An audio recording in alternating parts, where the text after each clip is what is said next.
Hello mga kamamshi! Welcome back again to my YouTube channel. So ngayon ang vlog natin ngayon is gagawa tayo ng eggplant mix special. So ngayon, samahan nyo ako mga kamamshi. Let's go!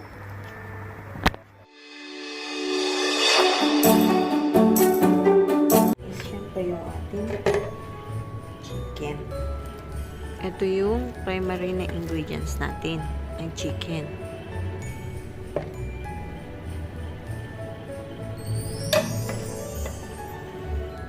Ang ating pangalawa ay ang talong. Yung ating carrots.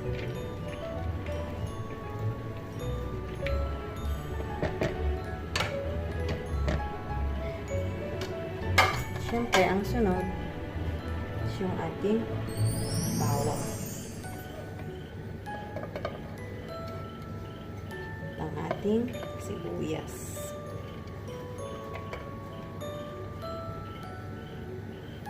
Siyempre, ang ating asin. Ang ating paminta.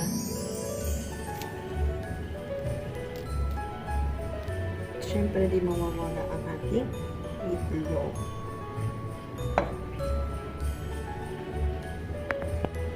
Kailangan din natin ng spring onion.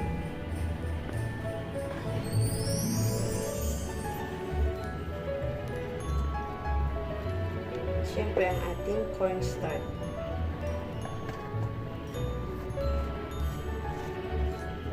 Ayan. So, ang kailangan lang natin gawin is haluin natin siya ng mabuti.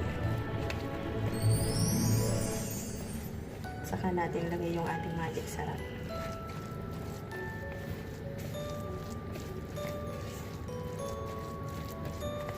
Pag alam mo nang nahalo na, nagsama-sama na yung mga ating ingredients, sunod na natin yung ating magic sarap.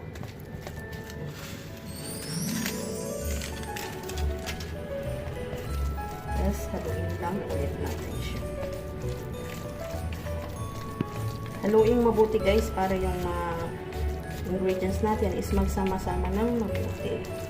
At yung lasa din. Importante po yun kasi doon niya talaga malalasap yung sarap.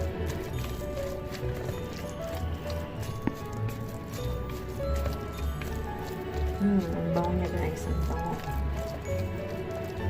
So ayan guys, so next step na tayo. So ang gagawin natin, ang una natin gagawin is tatanggalin natin yung nasa dulo ng talong, and then hihiwain natin siya ng 1/2 inches. Parang ganito lang.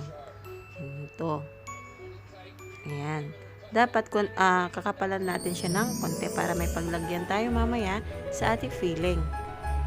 So, parang ganito lang siya guys. Ganito. Ganyan. Take a look nyo guys. Ayan. Ganyan lang siya. So, ayan. Napakasimpleng gawin guys. Pero napakasarap na ito. Promise. So, ayan. Ulitin lang natin yung ginawa natin nung una. Tanggalin natin yung nasa dulo, and then hiwain natin ng 1/2 inches. Ayan, parang ganito lang siya guys. Napakasimple. Ayan, ganyan. O, diba? Napakasimpleng gawin. O, tcharan! Ganito lang siya guys. O, diba? Round cut, and then 1/2 inches ang sukat.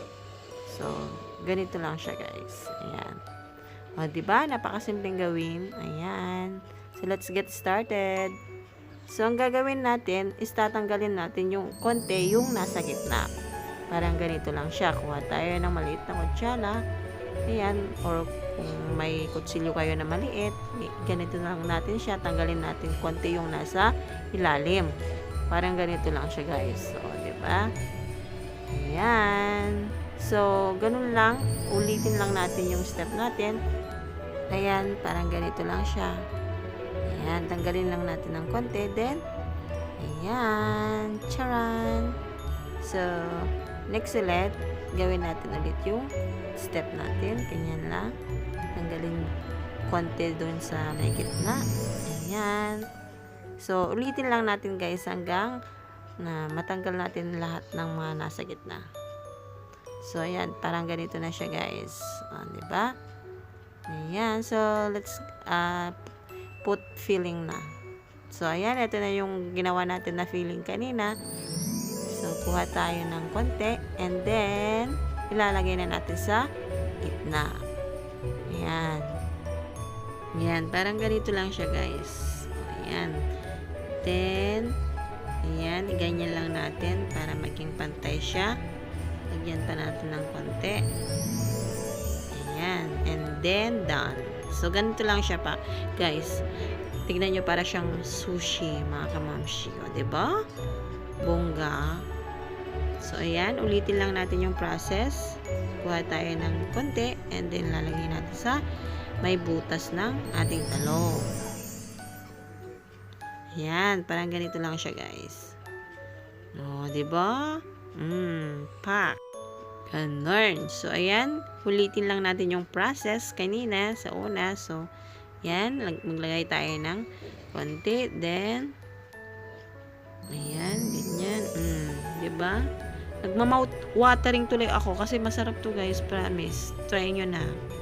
So, ayan.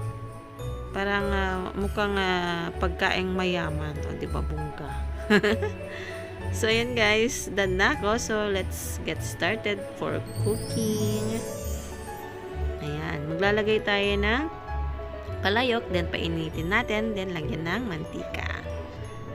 So, ayan guys, ang gamit ko is yung olive oil para healthy. So, ayan, ilalagay na natin siya. Antayin natin hanggang maging golden brown. So, ayan, golden brown na siya. So, ibaliktad na natin siya para maluto din sa kabila. So, ganito lang yung process ng pagluluto natin, guys. So, ayan. So, ayan na, guys. It's done na. O, diba? Mukha pa lang is masarap na. So, what more pa kapag matikman mo. Diba? So, ang sausawan natin, guys, is yung soy na may kalamansi. Ganun lang kasimple yung sausawan natin. Try nyo na, mga kamamshi!